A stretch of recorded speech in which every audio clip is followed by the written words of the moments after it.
regular double friends. And like I would like to choose arms up.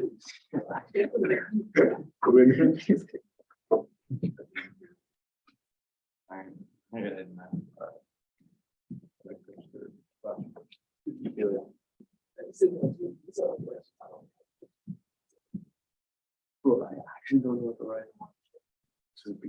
I remember, I think like all of these from like resources. Like you just explain like that, like or the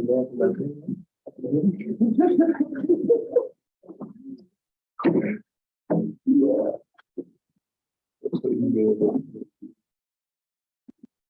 It's introduce a topic of the experiment and synthesize the main ideas from the actual and studies from the higher research articles that you find. Paragraph should now present or present an idea about your topic. The support has to be a series of paragraphs. Oh, that's what I do. Well, it should not be a series of paragraphs that each describes a research article. But so you will write about ideas from this primary research article. So like each paragraph is about a different article. Yeah. Why did you do that?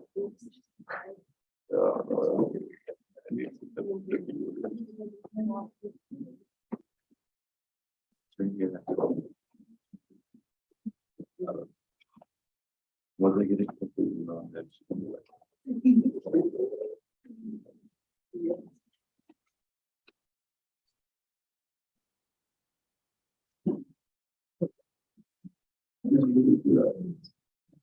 Bro, what?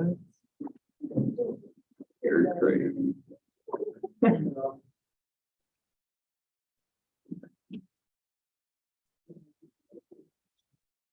Alright. Yeah.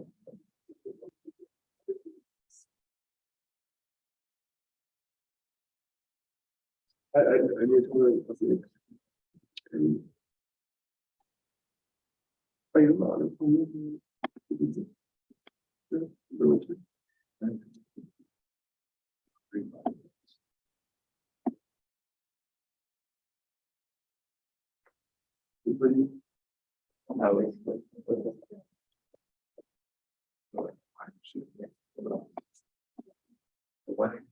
Why did science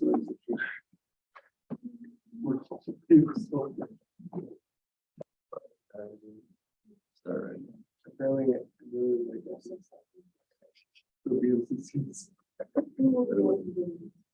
I didn't know there was about your only yeah.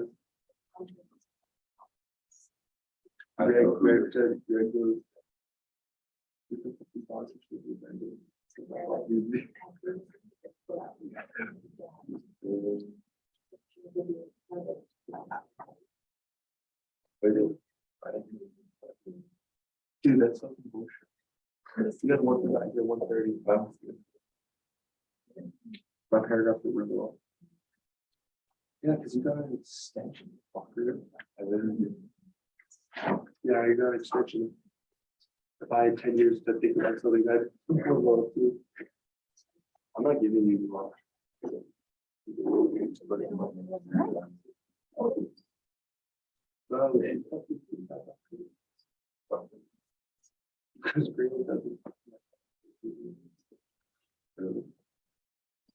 It should.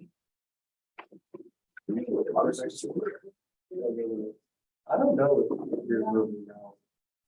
She sent a text like 2 weeks ago, and he hasn't responded that she needs to know we're moving for saying. I responded today with I like that place a lot.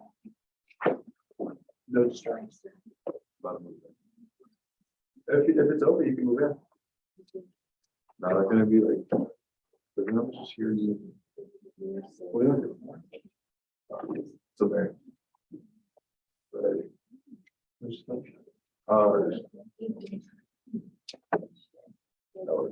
We'll see. I doubt that he's staying, but maybe if AJ moves out, he'll move in with Chris.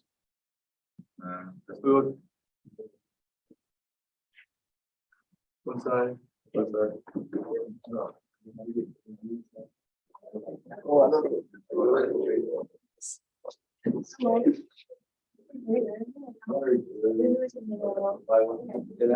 you want to do about Wednesday.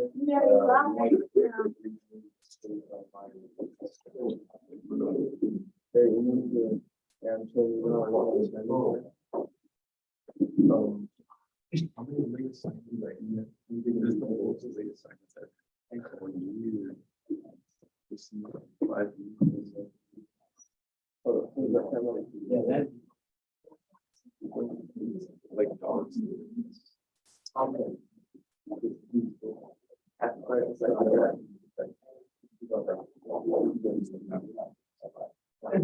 The what?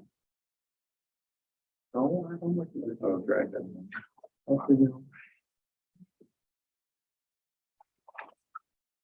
So you mean?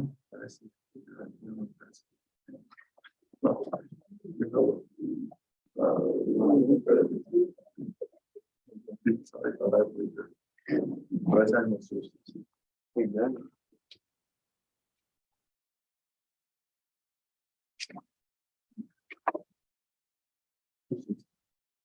Nobody.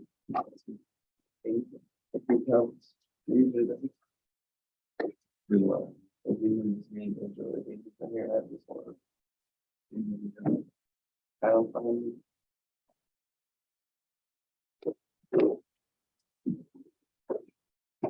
Playing so much that they never go on bad, like that actually tired me out. Well, I tried to fly.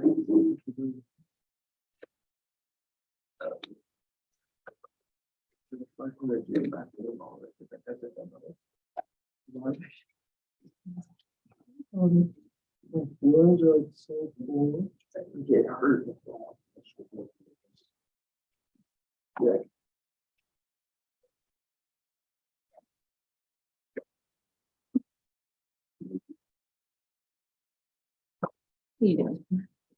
I'm just chilling. Yeah.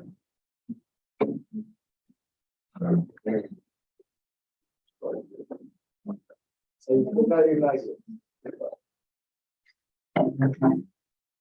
I'll stay with you. I didn't get a lot, so I want the third and fourth.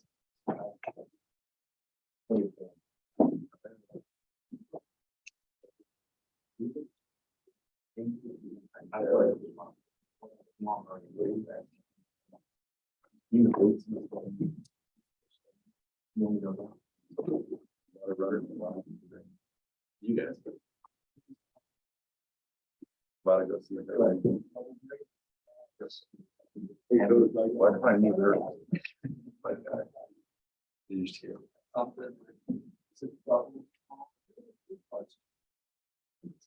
There's no way I'm writing this.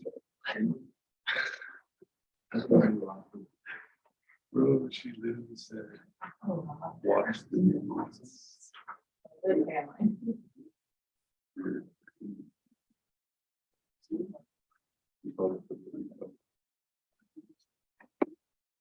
He's averaging 0.82 points. That's a big thing. Okay, open the. And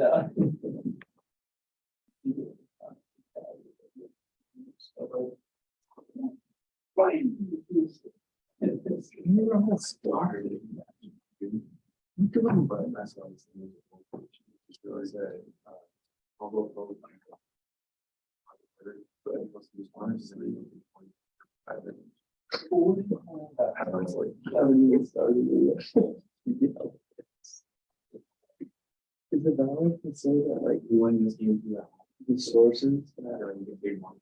I do think that resources came out to not be very helpful. Is it not good? Right, I'm never struggling. I don't know if valid is the word. It's doing it now. And a week. I don't know that. Like, that's a good thing.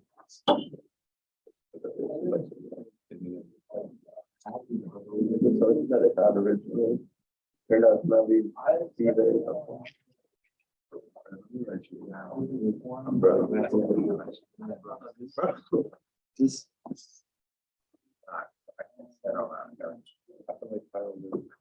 All right, one that from Kyle looks like let me not making excuses. I just wanted to let you know I was doing.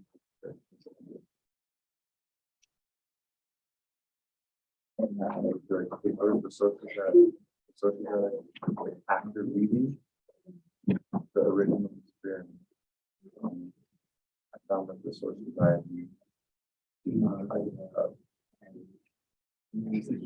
shouldn't have very slightly back up.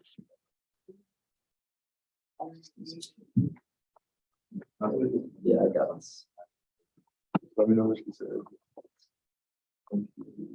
Did you turn it in? No, I haven't finished. I'm turning it in like 11:59.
Okay, good morning. Welcome back. Let's go ahead and get started. Hope you all had a great weekend and enjoyed the sunny weather that we've been having.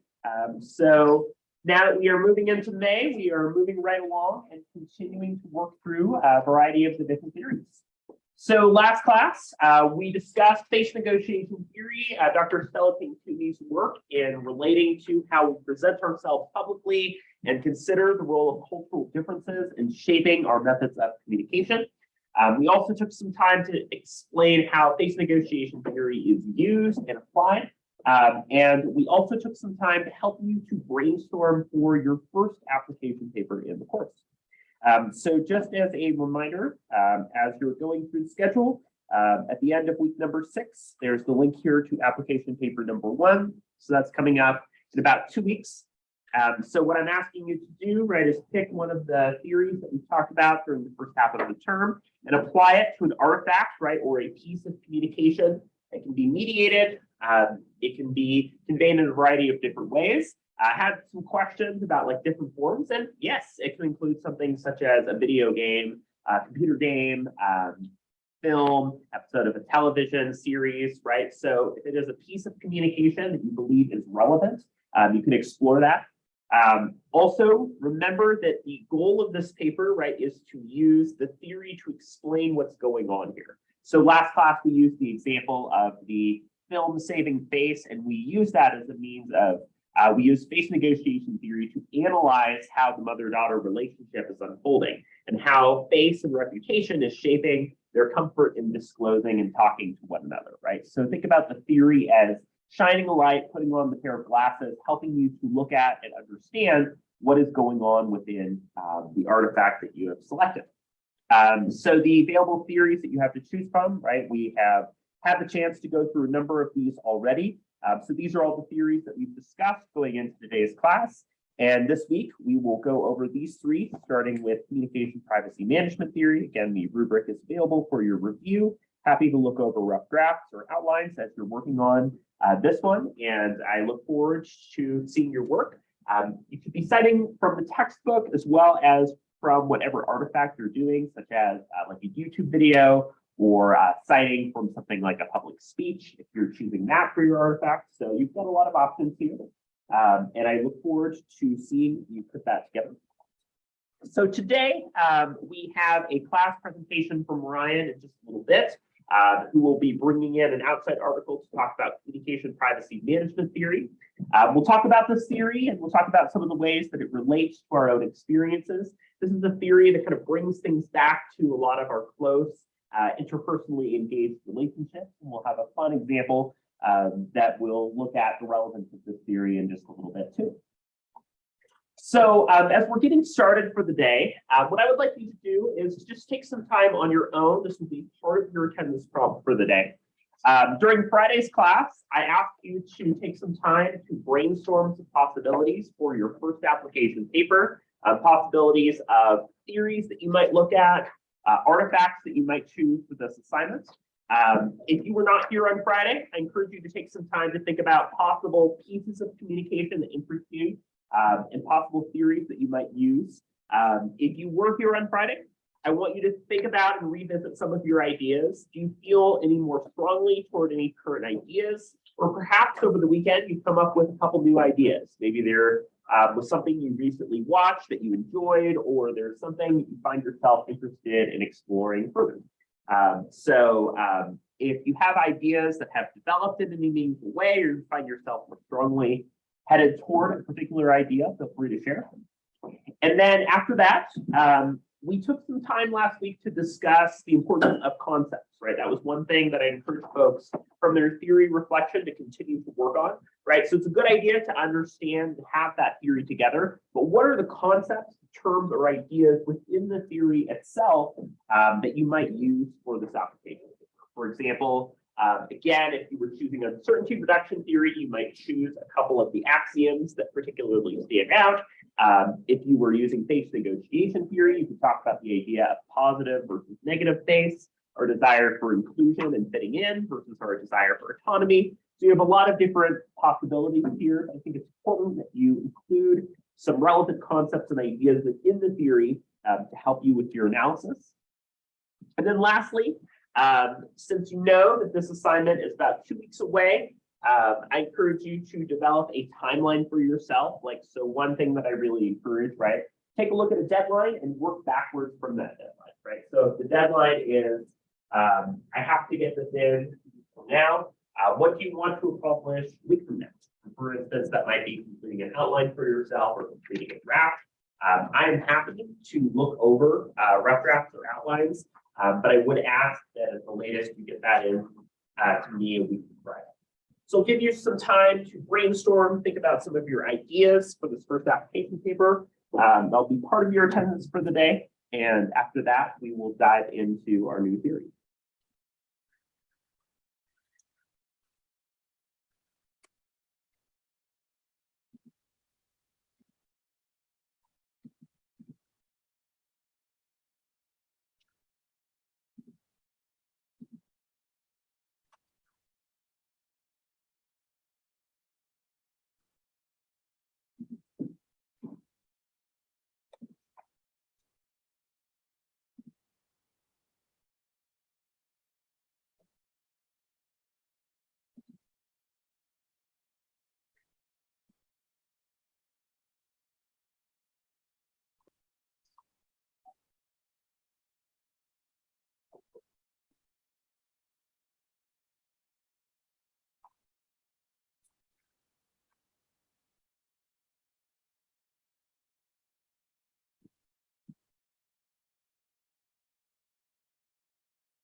Right.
Give you 2 to 3 more minutes on this.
Go ahead and finish your current thought or idea here.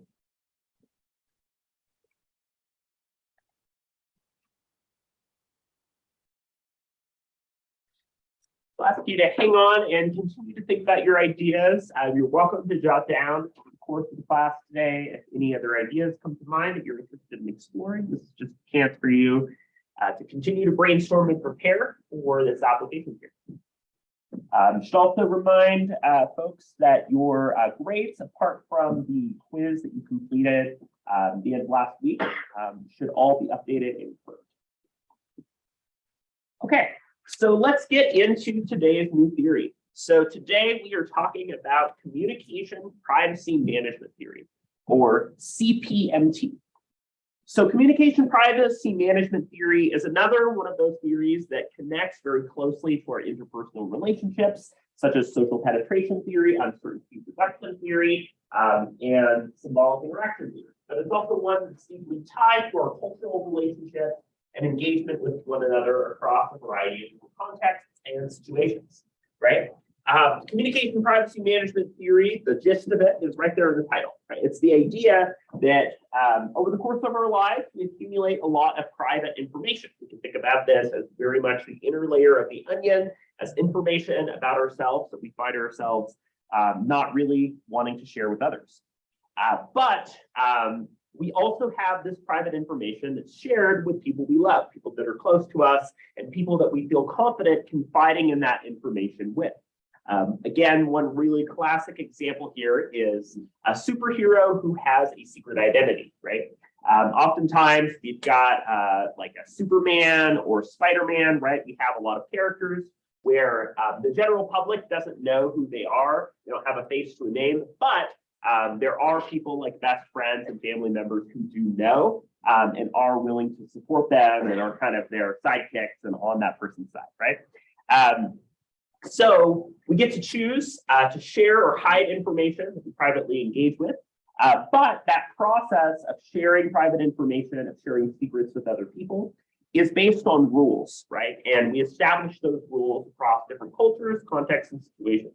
We'll be talking a little bit about some of those situations that invite the disclosing and sharing of information, which can be considered both core and catalyst situations.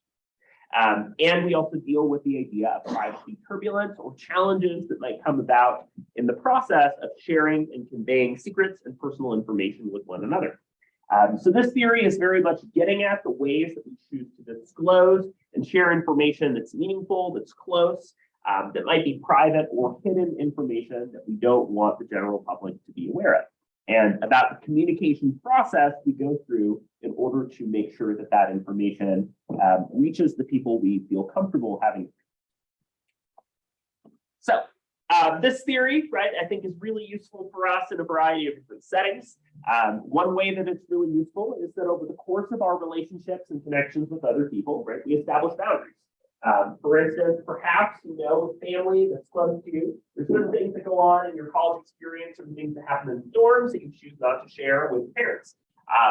And we also know that we have close friends who might talk about anything. We have to think about both the appropriateness of the person and also about how that person is using the information that we have, right? We know that, for instance, middle school or junior high was probably a disaster interpersonally for a lot of you. For instance, you might share to a friend that you have a crush on somebody, and then your friend blabs and tells their friend, and suddenly the whole school knows, right? Oftentimes there are challenges with sharing secrets, information that's not really kept in confidence, right? We find a lot of times growing up, that can be a source of issues. Our ability to trust in somebody to keep information confidential is also seen as a big problem, right? Our ability to trust somebody else is to trust their ability to keep a secret and understand the gravity of keeping something a secret too, right? This theory is also useful because it helps us to understand how we communicate and disclose information.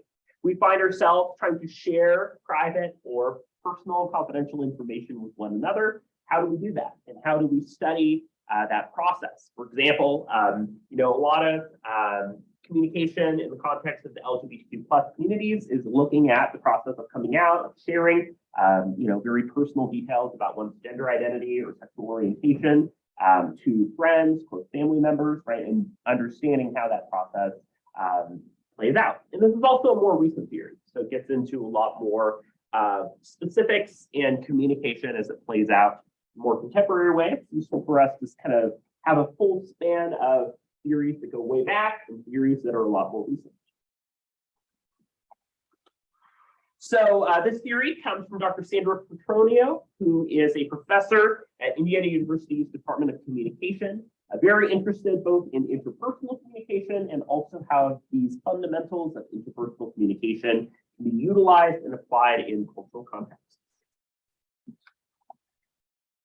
So the core assumptions that come from communication privacy management are pretty straightforward. One of them is assuming that people have the ability to make choices. They get to make choices about the information they share, the people they choose to share that information with, and the comfort with which they have in sharing that information. Humans also make and follow rules. We make rules insofar as we establish heuristics, we establish, what it is we're comfortable talking about. One common kind of cultural rule is I'm not going to talk about my ex on the first date, right? That's an example of how we might establish rules as a way of culturally communicating appropriately. And we might follow a rule or agreement that somebody else puts out. You can't tell anyone else about this if you're disclosing a secret.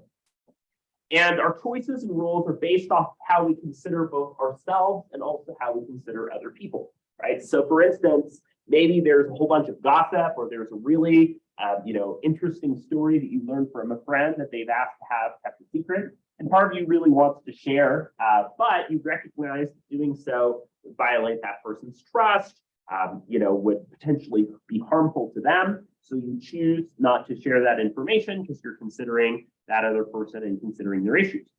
Maybe you are going to share a personal story with a friend, but you know that your friend does not have a good history of keeping that information secret. So you choose not to disclose, right? So this adds a layer to the process of self-disclosure, as we've seen in things like uncertainty reduction and social penetration, that gets at more how we're managing secret and personal information and evaluating our relationships in that process too.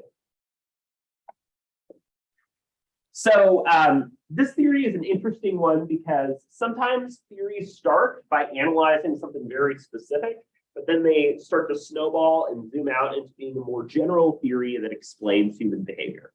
And in looking at Dr. Petronio's work and actually the origins of this theory, this is a theory that actually got its start in examining relationship dyads, in particular married couples. In particular, Dr. Petronio was interested in how, in cases of infidelity in a monogamous relationship, that information is kept secret. That information might or might not be disclosed to a partner, right? So there was a lot that was looked into there and trying to understand how potentially damaging relationship information was or was not conveyed.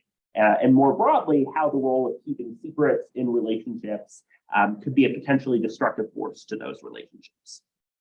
But this has been really expanded out to be a more general theory to examine interpersonal communication and theories that cover a whole range of different experiences.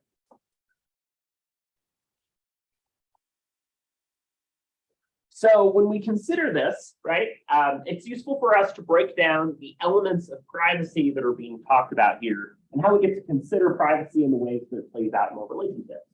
Again, one thing that's really useful is to situate this culturally. Depending on the culture, the background, the experiences that you come from, the role of privacy and the sharing of private information is going to look really different. Perhaps you grew up in a household where information was very general. You didn't share a lot of personal details, or perhaps you tell people everything. Maybe you have a parent or close family member who tells you all about their dating life, right? And that's just something that you as a family member are supportive of. So there's a lot of different changes in how we experience privacy across a variety of cultural contexts. One of the issues here is private information, right? It's the idea that we hold information for ourselves that's important, that's deeply felt, that's close to us, and is not information that we necessarily give to everybody. Again, this can span a whole range of aspects of culture and what is considered private versus public. Sometimes, for instance, it might be about an invisible or intermittently visible disability. Sometimes it's an aspect of identity.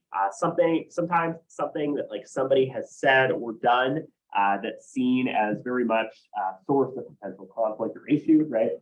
For example, we look at superheroes. We also think about, for example, shows such as Dexter, right, where the premise is the main character is a serial killer and chooses not to disclose that information to family close to him, right? So sometimes we feel a variety of forms of private information that we are or are not choosing to share to other people.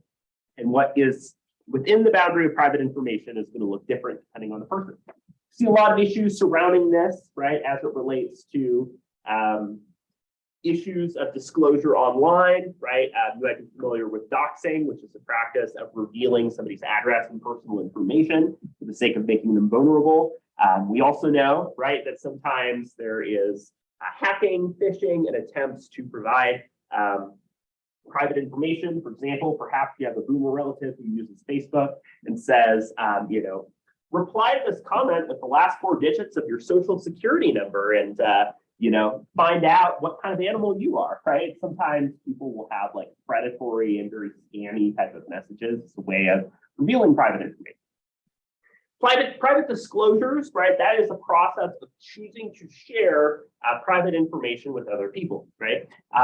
The kind of classic starting point is to say something along the lines of, there's something you got to know about me, right? Or using sort of an opening to explain and share information that might be deeply personal and important to somebody else. Again, perhaps telling a secret, perhaps sharing an event or issue that happened that has an impact on the relationship.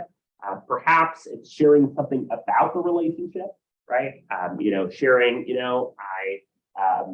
I cheated on you, right? That would be an example of choosing to engage in private disclosure about that information, right? So there's a variety of strategies that we use to open up the sharing of personal information.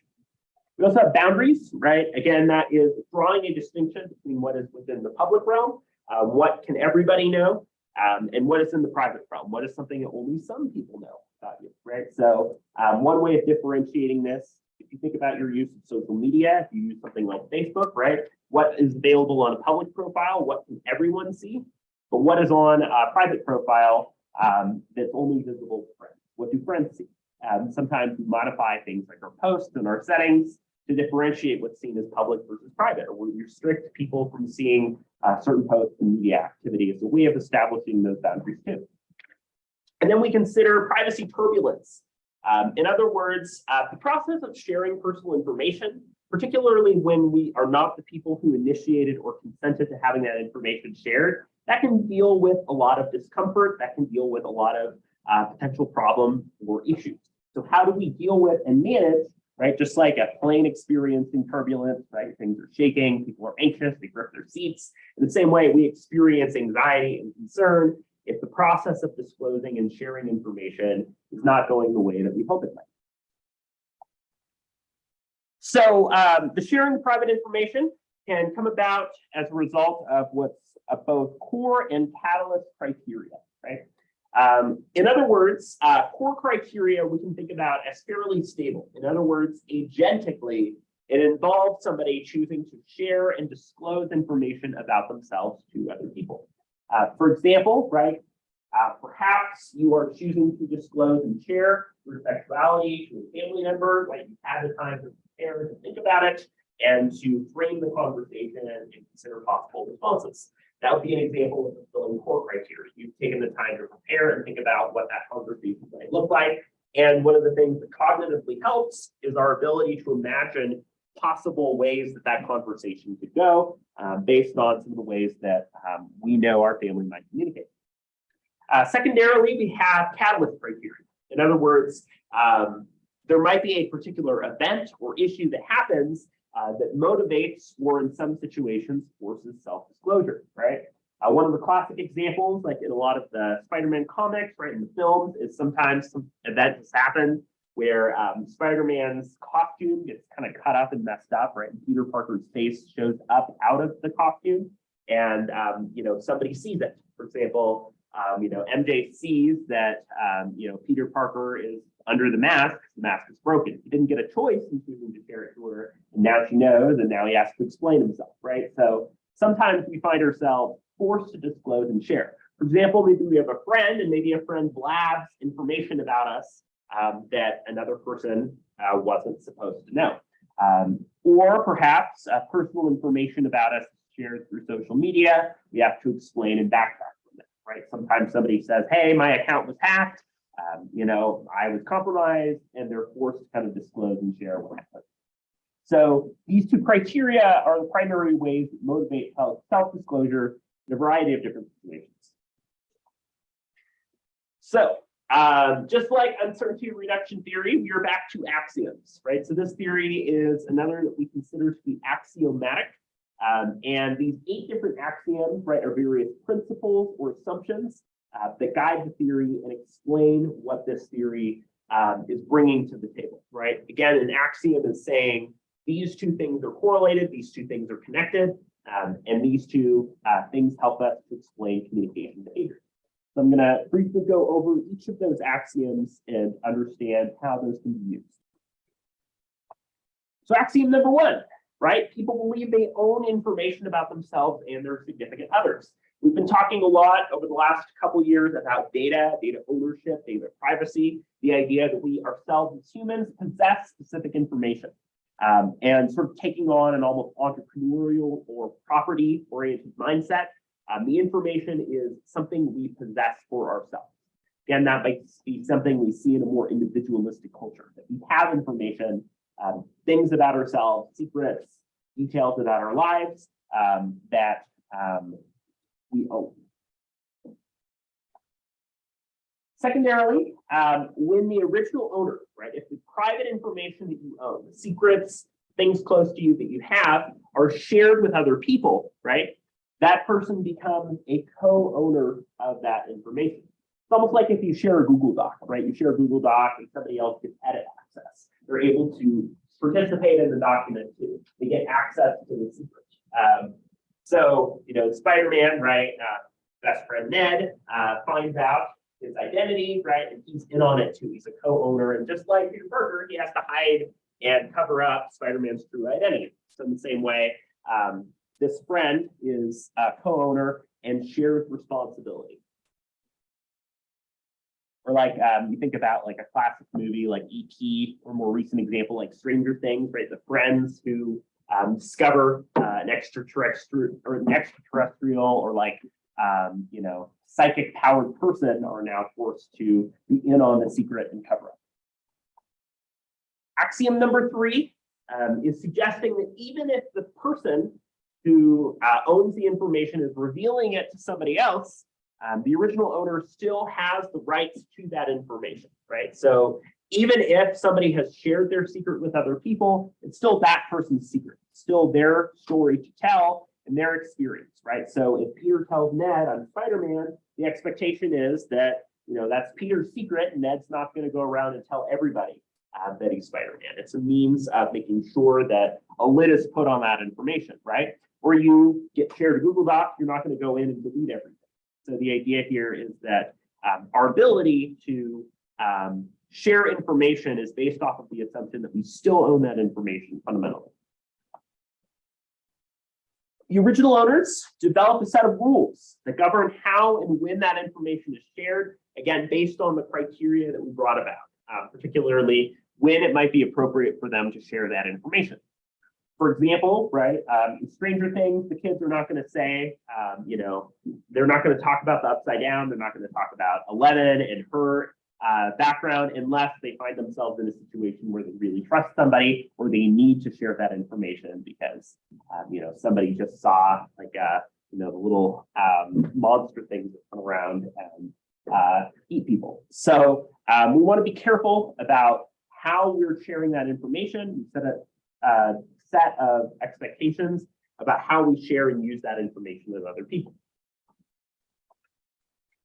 Number 5, so for an original person to continue to control and have that ownership of their private information, they need to create rules with the co-owners about who they can and can't tell and how that information is being used, right? One classic example being, you can't tell anybody else about this, right? This is between us. Or nobody except this person is allowed to know about this information, right? So one of the things about establishing secrets is about creating a rule set about how co-owners are using and sharing that information. It's shared a Google Doc, and the expectation is you're not going to go around and share that Google Doc with other people. It remains within the group. What happens in Vegas stays in Vegas. So number 6, this is the idea that if we co-own information, right, this is a collective privacy boundary. In other words, all the co-owners are contributing and adding to that private information that is shared and possessed by that owner, right? So again, if we think about this, you're creating a set of boundaries, creating an agreement. Peter Parker and Ned are working together, right? And perhaps Ned has some details about where the villain is and helps share that information with Peter too, right? So you're in on the secret and you're perhaps helping that person out, right? Or you're in middle school, right? And you're doing the whole thing where you have a crush, but you want a friend to figure out if that crush likes you back. So you try to figure out how you can get the friend to ask that person and see, what do you think of them, right? Like we use little tricks like that to try to get the person in on the secret to be a part of or involved in. Number 7, the collective privacy boundaries, right? The agreement that we formed when we share secrets with other people. Those decisions are made in the same way that the person who owns the information shares that as well, right? So the situations in which you might or might not disclose private information that's shared are very similar to that information being held individually. Again, setting up a set of rules and expectations of how that information is circulated is really important to that process. And then number 8, privacy regulation, right? It doesn't always go smoothly, and there can be some minor problems to complete breakdowns where people feel like their privacy has been betrayed or hurt, right? So on one end, sometimes somebody speaks out of turn, like you're at a family dinner and you say, oh, well, it's too bad you lost that job, right? And somebody's parents know that they lost the job. You're like, oh, I'm sorry, I wasn't supposed to say that, right? Or like if you watch like the Harry Potter movies, right? Hagrid always says, I should not have said that when he reveals private information about like where various creatures are, right? So, there's a lot of examples we might see in media of that. More extreme examples might be sharing personal information, like screen capturing somebody's private messages, right? Or, showing very specific information saying, oh, this person has an OnlyFans, right? Like using very personal private information as a means of disrupting either intentionally or not that other person and their credibility and their trust in you. So these axioms come together to explain some of the ways that we choose to communicate and engage in privacy. So this theory does have some critiques. First of all, this theory is pretty new, right? So it does have some limited applicability, but has been used pretty widely in interpersonal communication. Secondarily, there's a question here about this idea of dialectic versus duality. In other words, do we experience tension as it relates to sharing and engaging with information and trying to share that information, or do we need to think about information less as an individual possession and more as something that's collectively used, right? So the idea of being an original owner of information and possessing information comes from a very individualistic bent that might not be one that all cultures believe in. And the theory can be still kind of narrow, right? It's still used mostly in describing, disclosing, and sharing secrets in interpersonal settings. So it does have some limits in terms of how it can be used more generally. So that being said, we will have Ryan give a presentation bringing in an outside article to talk about communication privacy management.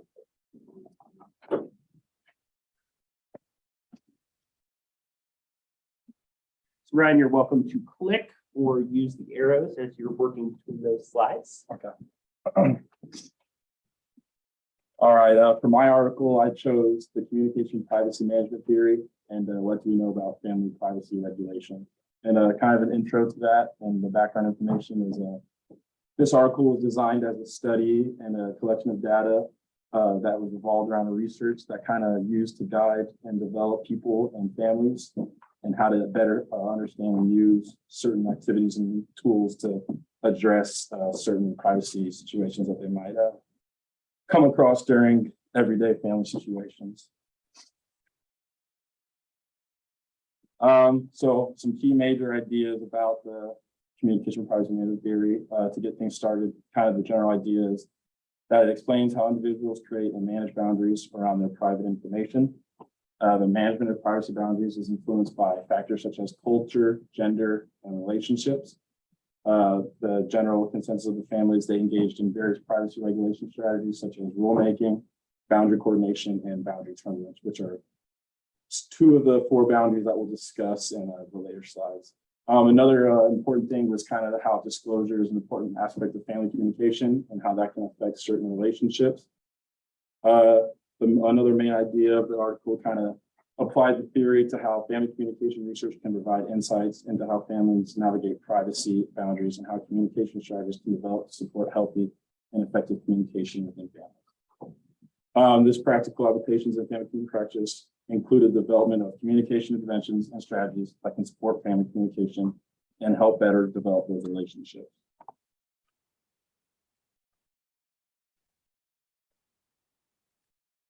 How the article mainly connected to the CPM theory was yielded around 2 dilemmas that occurred during the research. The first dilemma was considered the confident privacy dilemma, and that kind of talked about how this kid was told by his uncle during a family gathering how the uncle was back to doing his old drugs, and how that affected the kid was he was then put in a situation where a certain form of boundary turbulence occurred, and he kind of had to decide whether or not that would affect him telling other people, despite it being not his business. He kind of had to decide how that might affect his uncle and his family. The second dilemma was called the accidental privacy dilemma, and that kind of centered around the boundary ownership. And this one talked about how a daughter was asked by her mom to clean up the garage, and while she was doing that, she stumbled across letters that were not written by her dad, and the letters were love letters from another man. And so that put that girl in a situation of whether or not how to act towards that. So she had to understand and come to her thoughts about how she would come about telling and breaking the news of something that she wasn't supposed to know, and how that would affect her mom. It also emphasized the importance of privacy management and family communication, and it provided insight into how the CPM theory can be applied to better understand how families navigate privacy boundaries. And kind of how they did that was through narrowed down 5-level steps of axioms. They talked about how, one, you had to understand the ownership of info. So like the girl that found out and saw the letters of the man that was writing to her mom, she had to come to the realization of whether or not that was her info that she owned, which it wasn't. The second one was the control of the info. Again, going back to that story of the girl, she kind of had to understand, now that she did come co-ownership of that info, how was she going to go about going and explaining that information and sharing it if she decided to.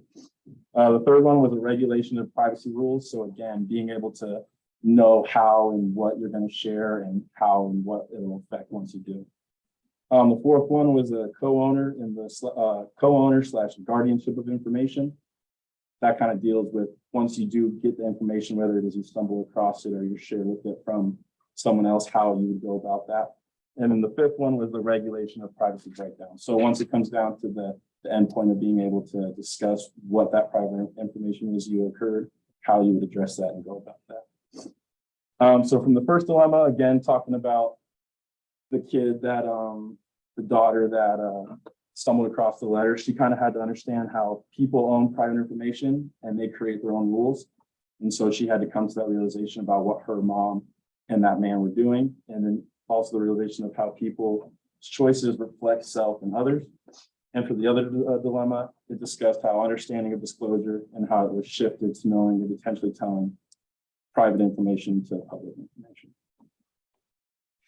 To wrap things up, some of the knowledge I gained from this article about the CPM theory was how it focused on people to create and maintain boundaries around their private information and how these boundaries changed based on the context of the relationship.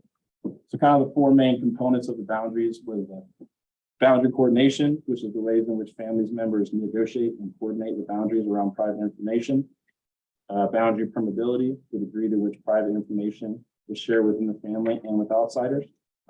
Boundary turbulence, the disruptions and challenges that arise when the rules around privacy management are violated or challenged. And boundary ownership, the individual and collective rights and responsibilities that family members have over their private information. The good point that this author had, she kind of was mainly focused on the arguing that the understanding of these four aspects, especially in a family privacy setting, is important because it can help families maintain and gain that healthy relationship and avoid conflicts around private information that will help them better and obtain that healthy relationship that families want. And then that's my website page.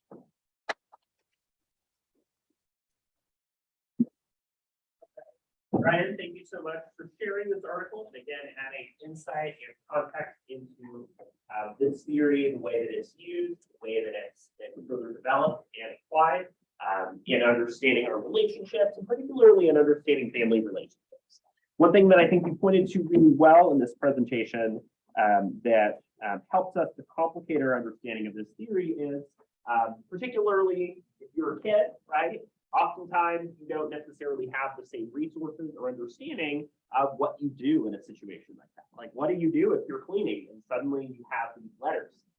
If you have ever read the book Atonement, right, this is a really good example as adapted into a film. Like, the entire premise is based off of a kid who is observing a family behavior or relationship and misinterprets and misunderstands what's going on through a variety of problems and complications. Like we find ourselves oftentimes dealing with the challenges that children navigate in receiving and dealing with potentially controversial information.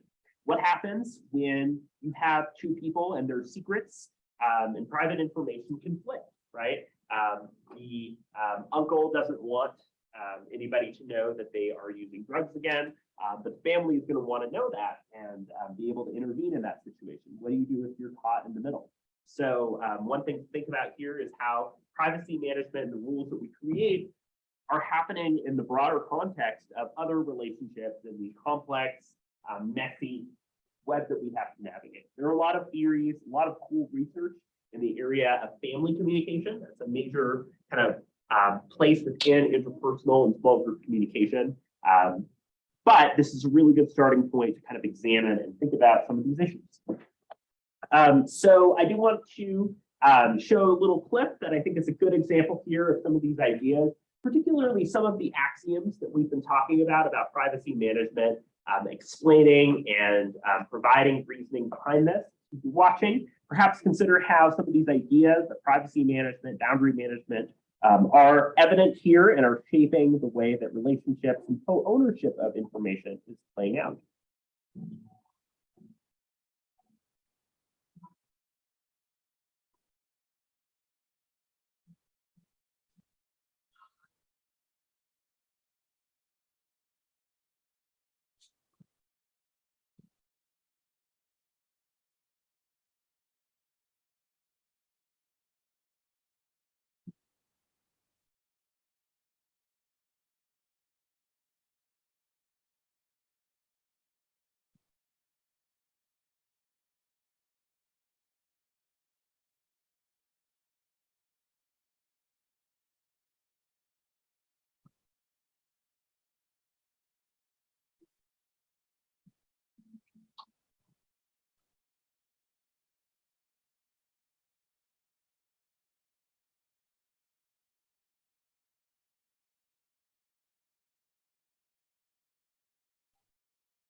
I'm not.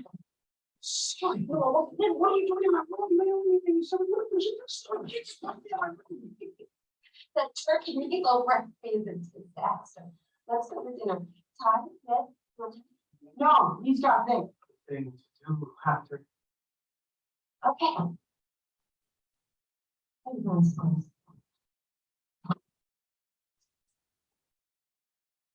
You just made my soup, that's it.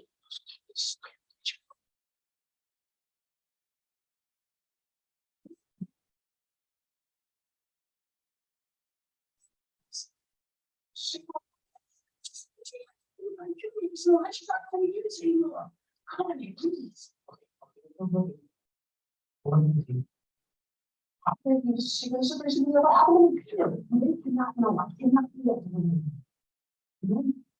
Everything's happening about like, please.